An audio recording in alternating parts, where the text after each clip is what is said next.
Galactic Era is the game I wish Twilight Imperium could be. And it's probably a game you haven't heard of until now. It had a small run on Kickstarter a couple years back, and since then it's been a smaller publication, but I desperately want more people to know about this game because it is everything I could hope for in a 4X space epic adventure. So in this video, I'll tell you a little bit how to play. I'm not going to cover the whole rules.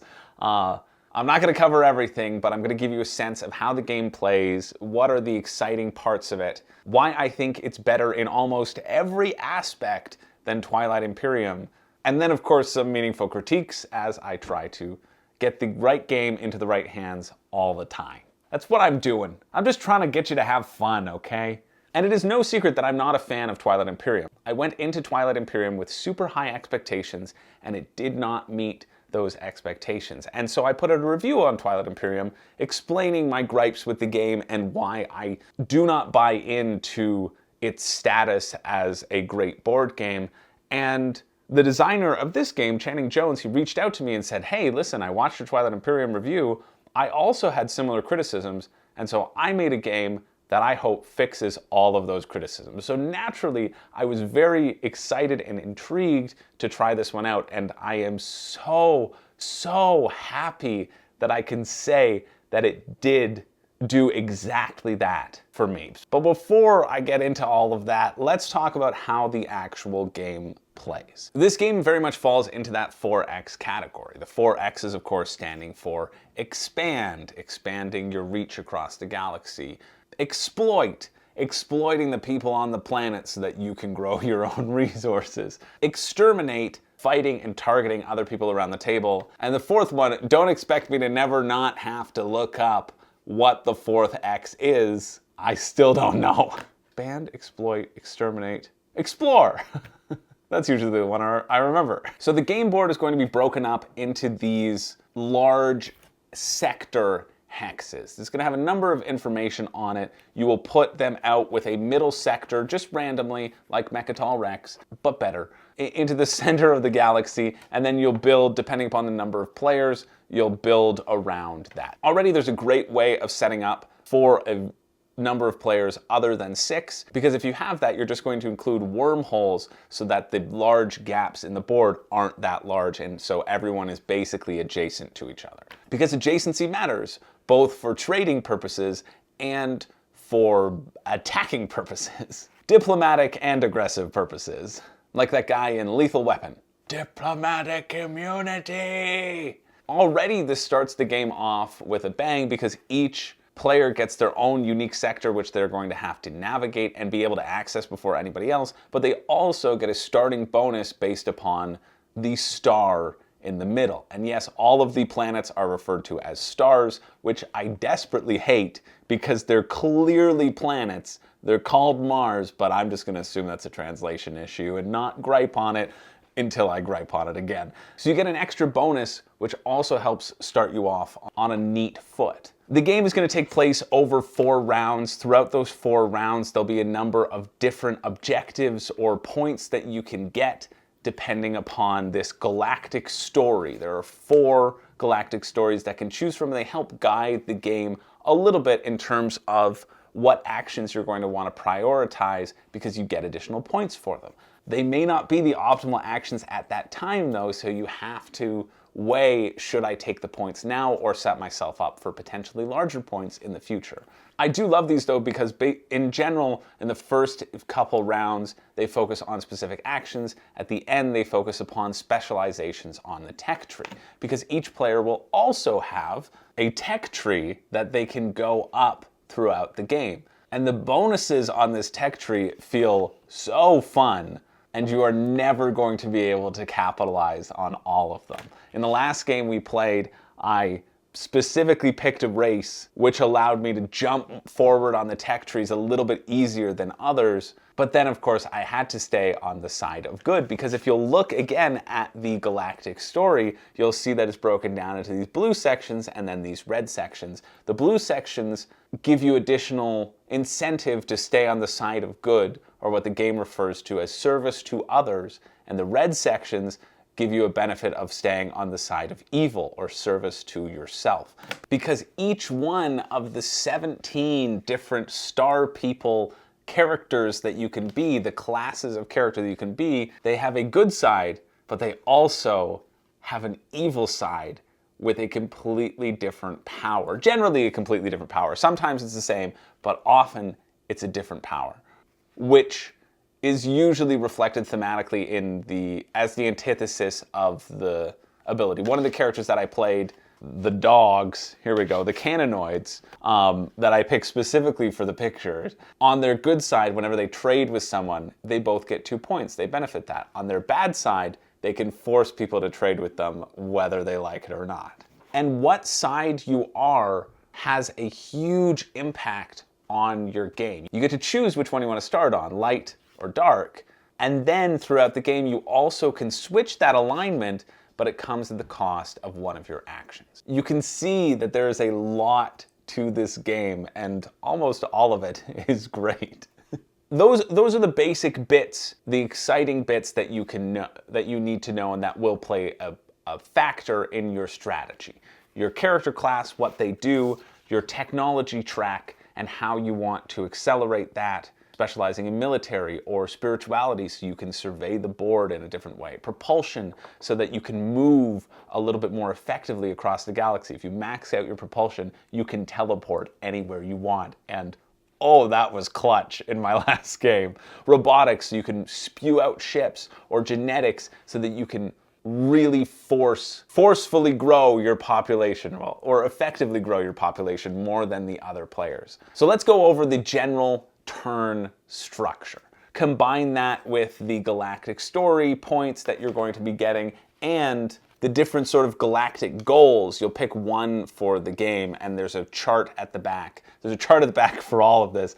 There's a chart at the back which will tell you the type of game that you're signing up for. Is it going to be more peaceful? Is it going to be more confrontational? Is it going to be a competitive edge? So you can choose, or you can choose it randomly. These will form the basis of how your game is going to be different every time. The structure of the game will take place over 8 rounds, and you're going to have like a movement phase where you're going to maneuver your ships around and fight any enemy ships that you might be at war with. Because of course, if you're at peace with a player, as often good players are, service to others, you can exist in the same space. It's completely fine. If you're at war with someone, well, then your ships are going to start shooting at each other and not take any time for that extra diplomacy. So you're going to have this movement phase where everybody gets to move all of their ships on the map. You're going to move them to various planets, getting ready to interact with those planets, let's say, or having combat fights with everyone around the table, or taking a number of ships, these individual little ships, and turning them into a fleet. A fleet who, if you're paying attention, you can remember the number of ships in that fleet, but guaranteed you will not as more and more fleets pop up around the board. And fleets also come with their own set of 5 special advantages that are usually only revealed in combat. So you have these hidden fleets running around that might attack you, that might have extra strength, or might have extra strength when taking over a planet instead. I know I'm throwing a lot at you in this general overview, but trust me, you've learned almost all you need to know to play the game, other than the few ins and outs. So everybody does that movement phase and the combat phase and making fleets and moving those fleets around. And then everybody takes place in what's called the growth phase, or what should be called the action phase. In this action phase, every player is going to secretly pick 2 of these action tokens, and those are the actions that they're going to get to take in player order. These actions can be very simple. Stuff like switch alignment. You go from good to bad, bad to good. If you're at war with someone, well, you've changed your ways, so you no longer have to be at war with that person, although they might be able to declare war on you immediately again. You have the gain a star action, where if you have ships at a certain planet and you have enough of those ships, you can take over that planet for yourself. You have the build ships action, which allows you to build ships equal to your current population along with any bonuses you might get from your robotics level. You have your research, which allows you to just move up one step in a specific track. And then you finally have your grow population, which will help you expand your population onto the board. Those are the actions. There are a number of steps that are involved in these actions and things to check to see if that action is successful or not. Generally it will be.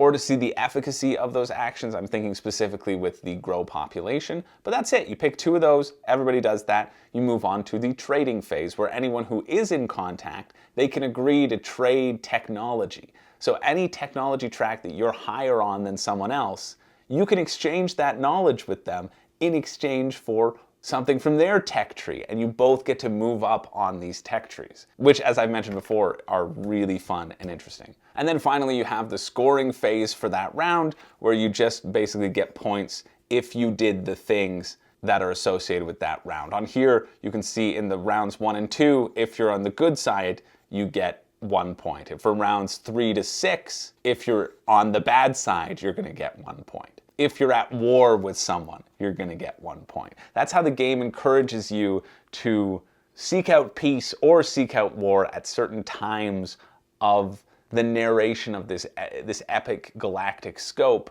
but you don't have to. You're encouraged to, but you don't have to.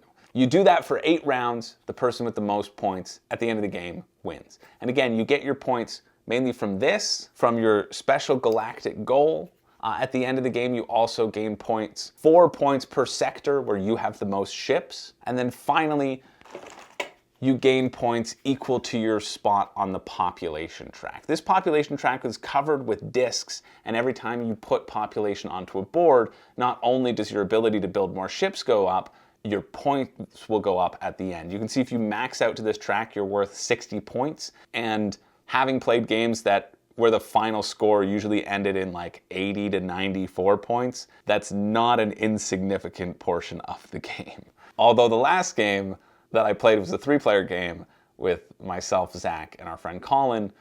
Both Zach and I were down at 11 on the population, and Colin was at 38, and then we spent our last 2 turns just bombing his planets and returning his population back to his board just to tear him down so we could get back on our level. Because if we hadn't done that, he would have just, ran away with the game. That's the general overview of the game. That's a lot of information, and there's even more information to cover in the rulebook or on these player aids, which show all of the different 48 different iconography things that exist in the game. And even with this, it's confusing. Sorry, more than 48, because you also have these special relics, and then you also have a special player reminder as well. The rules themselves are fairly simple, but anything with these 4X games, there's going to be a lot of additional specifics that only apply to certain things. For example, your population. When you have a population stack on a planet of 3, you can use it as a Stargate point, but you only get Stargate points when your propulsion level is level 3, or when your population stack is a 4, you can build ships there. When your population stack is a 5, you can spend 3 points to get an additional action, which is huge, but the 3 points is a significant penalty. But if you're at level 6 on genetics, well then each additional growth action only costs you 1 point. So maybe you want to specialize in that. The options here are fantastic. Whenever you're on the side of good and you're trying to take over a planet, you check to see what type of civilization is there. If it's a primitive civilization, you can't interact with it because you're breaking the prime directive. But if you're an evil civilization, well, yeah, you can take over that primitive place and install your own leadership and make them your slaves. Of course you can. That's no problem. But if you meet an advanced civilization, well, you're going to have to fight them instead of just allying with them very easily with an envoy with 1 ship and being able to put 3 population discs down right away. You're going to have to bomb them with 4 ships, and then you've killed everybody there, and you only get to put 1 little population. There are so many little things in here that are really fun and really thematic and give me what I want from this sort of experience. The board itself has asteroid fields where if you have a ship there to mine the resources, it helps you build more ships. You get a bonus in your ships. It has nebulas that they're difficult to enter but can slingshot you extra spaces across the galaxy. So if you plan your movement effectively, you can give up some movement on a previous turn to gain more movement on the next turn. You have these nebula stars that if you have Stargate number 2, you can teleport between them and don't have to go to that next propulsion level. Almost everything that you can do in this game feels really, really fun. But that fun comes with a cost of needing to invest the time to make it make sense. And especially because this is sort of a smaller game, I feel like the support for it, or all of the questions that might be out there, aren't yet addressed, or haven't even been brought up to be addressed in an FAQ. There were a bunch of times, even after we'd played the game and gotten through that initial hurdle, where we thought, okay, what's the order of this? When can I declare war? How can I block somebody from bombing my planet? If I do this, could I even build ships at that planet? Oh no, they're blocked because somebody has a ship presence there, so I can't use that planet's population to build those ships, so I actually couldn't have built 14 ships, I could have only built 10 ships, and those 10 ships had to appear at my home planet. Those little bits of minutia will bog down the game, and they'll bog down the game for, I'd say, a significant amount of plays until you have covered most of them and can just respond immediately, and even respond thematically. And that's part of the reason why it's taken me so long to do this review. I've had this game for probably since June of last year. That's probably conservative. It's probably been longer than that. The designer has probably been tearing his hair out or thinking that I'm a horrible person, not good on my word of accepting a game and doing the review in exchange for accepting the game. But it's because there is a level of effort required in this game that is not insignificant. Now, by no means is the level of effort required for something like Twilight Imperium. The time for this game is about 180 minutes, and we've gotten it to be consistently that. Even with still some rules checking or whatever, when you're playing with people who are familiar with this game, even at that 6-player count, you could play this game in 180 minutes. You would never be able to do that for Twilight Imperium. And if you're a fan of this genre, that playtime shouldn't scare you off. I think that should be something that you're expecting, right? But there are those little things, especially with the overwhelming use of iconography, that doesn't always make sense. It has you checking what it means and reminding yourself. And those sorts of growing pains are less effective at being wiped away easily because there are so many of them. That being said, I think this is a game that rewards that commitment, and once you get over that, there are so many things that are great here. I didn't think that these stories and goals would play as a significant role on shaping what we were looking for as they do, because of how many points the population growth is worth. I felt like, okay, we're just going to only focus on population growth. But even the way population growth is handled is so cool, because your limit, your maximum population that you can put down isn't determined by the planet itself. It's not like each one of these planets has a thing here that says, okay, only 4 population can go here. What matters is the closest inhabited planet or star next to it. So if I own this planet, but I also own this planet, both of their population growth can only be 1. Because they're taking resources from each other and they're unable to scour the surrounding galaxy and take more resources from there. They're both pulling from those, so their population growth is limited. It doesn't matter if I own that and you own that. The proximity to each other is what stops you from growing your population. So that also provides such an interesting balance of, okay, at the beginning of the game, I'm really close to all these stars, but which one should I actually inhabit? If I take over all of them, then I can't necessarily grow that population. And so it's, should I spend my actions on gaining the stars and putting population there? Or should I spend the actions on growing the population and trying to get those planets into really tall towers, which can give me those extra actions? But if I spend all that effort, and then later on in the game, somebody runs into my system and bombs that thing, I'm taking a huge hit. So is it better to spread out? So I think how this handles growth and population and encourages people to expand and run out and gobble up sections of the galaxy that other people aren't close to is really interesting. I also love that in the center of the board, there's always going to be these little relics. So when you take over that planet, you get a bonus. It's usually a tech bonus, or sometimes there's a relic on the planet that's like a Death Star ray and can blow up population on another planet, or can blow up ships that are trying to bomb you. Some give you more knowledge, some give you a defense system already built in. So I think that's really neat. I also haven't even touched upon these individual goals that you can get. There's a deck of 13 cards which represent goals that you want to accomplish. Have 16 that you get at the beginning and are worth a significant amount of points, 9 to 14 points, I think. Have 16 technology levels. Have 5 points more than everybody else, encouraging trying to gobble up those points that are actually present on the board and not population points. Have a ship in 4 nebula hexes. Own 10 stars. Own a star in the middle of the galaxy, and have your spirituality be at 4, and don't be at war with any other players. That's the diplomatic one. Every player will get one of these, and I think it's also neat that these cards aren't a huge stack of potential goals, but that they are 13. That in a 6-player game, each player can have 2 and there can be 1 left over, because you can use it for its top part or you can use it for its bottom part, which gives you less points but sometimes more immediate benefits. I think you can tell, hopefully you can tell, and I'll try to not draw this on too much longer, but hopefully you can tell how impressed I am with this game. The one thing that I think Twilight Imperium does better, as this is going to be compared to Twilight Imperium because it's the same genre, it'll probably appeal, maybe it'll appeal to a similar player group. For me, this was just so much more fun in almost every aspect. But the one place where I think Twilight Imperium does do better is the politics cards. Twilight Imperium has this thing where you can draw politics cards and you can have votes on things that can change the rules of the game. I think that's an awesome concept that is underutilized in Twilight Imperium, but when it happens, it's really good, so I gotta give that to Twilight Imperium.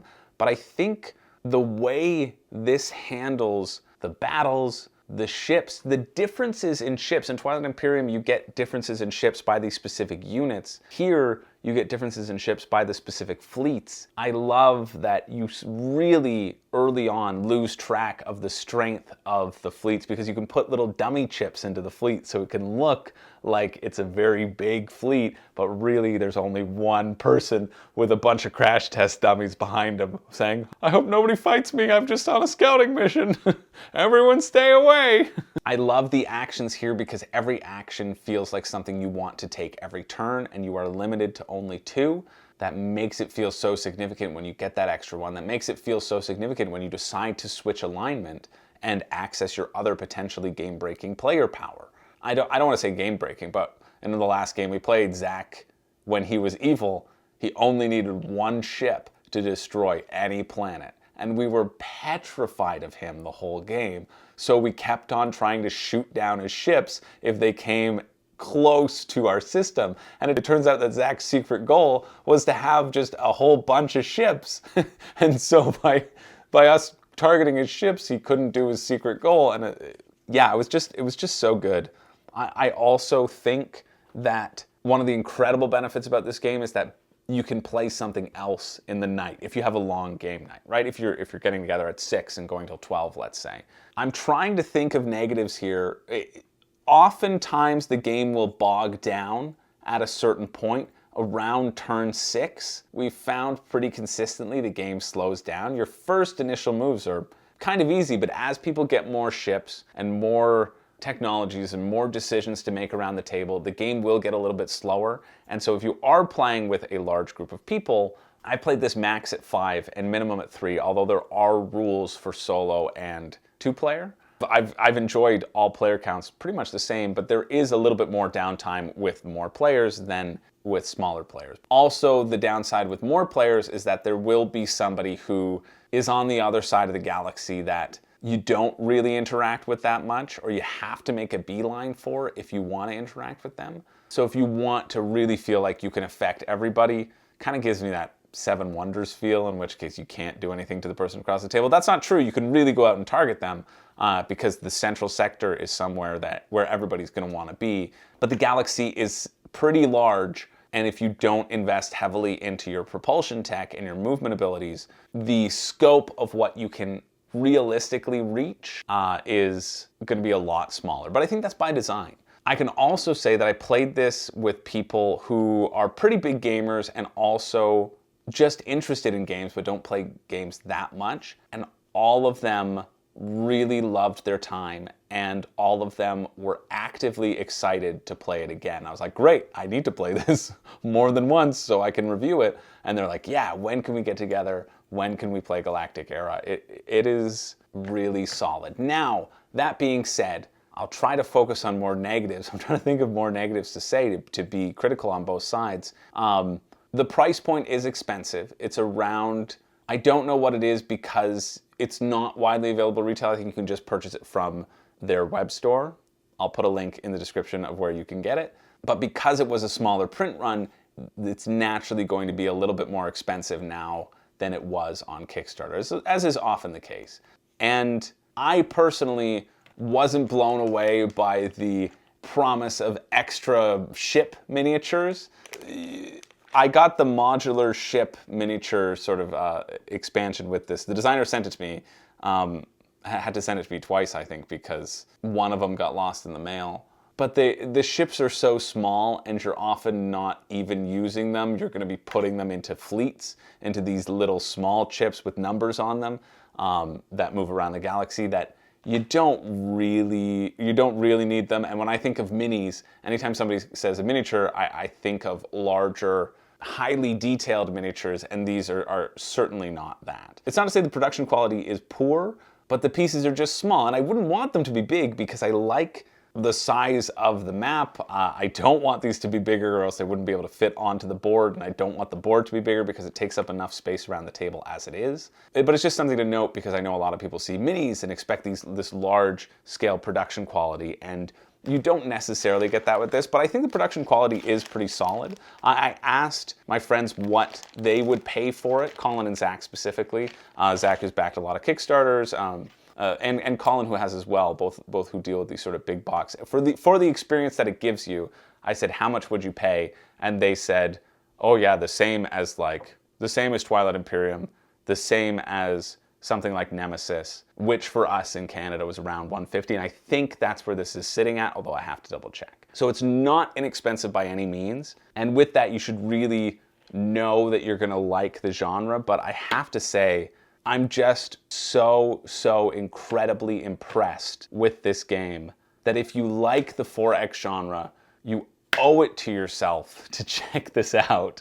I don't like hyping things up too much on this channel, but I think some things deserve to be recognized, and this is one of those things. I think ultimately, while there is a learning curve and the rulebook could be a bit clearer, and the iconography sometimes feels all over the place, those things are minimal compared to the quality of experience that you get, the feeling of that galactic epic game that is distilled into a really almost accessible 3-hour time frame for these types of games. Yeah, I really highly recommend this one.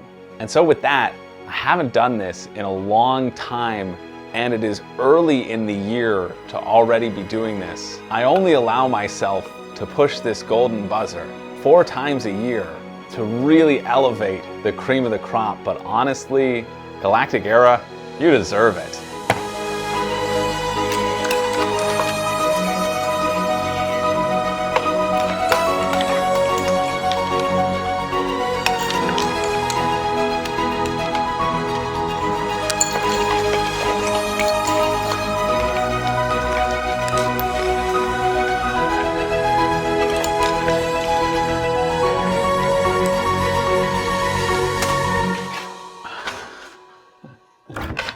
Galactic Era gets Best of the Year distinction.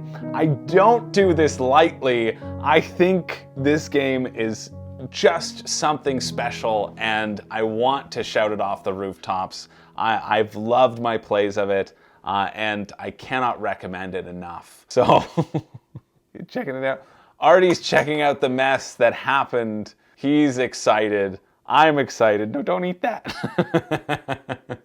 Yeah, if you like 4X games, you should get into it. If you didn't like Twilight Imperium, don't do that. If you didn't like Twilight Imperium, you should check this one out for sure. Galactic Era is... there it is. Galactic Era is something that I need to clean up, but it is something that I can't speak more highly of and definitely recommend checking out. Anyway, I've got to deal with a cat who's very excited to play Galactic Era with me and all these small pieces. Not for cat consumption for sure, but definitely for humans to try out. So thank you so much for checking this out. My name's Chris George. I do not have a catchphrase, but I do, yeah, you can play with that. Play with a fleet holder, that's good. You can't choke on that. But here it is, Chris George and Artie approved. He even gets cats back to the table. Thank you so much for watching. Drop a like and subscribe. I'll see you in the next one.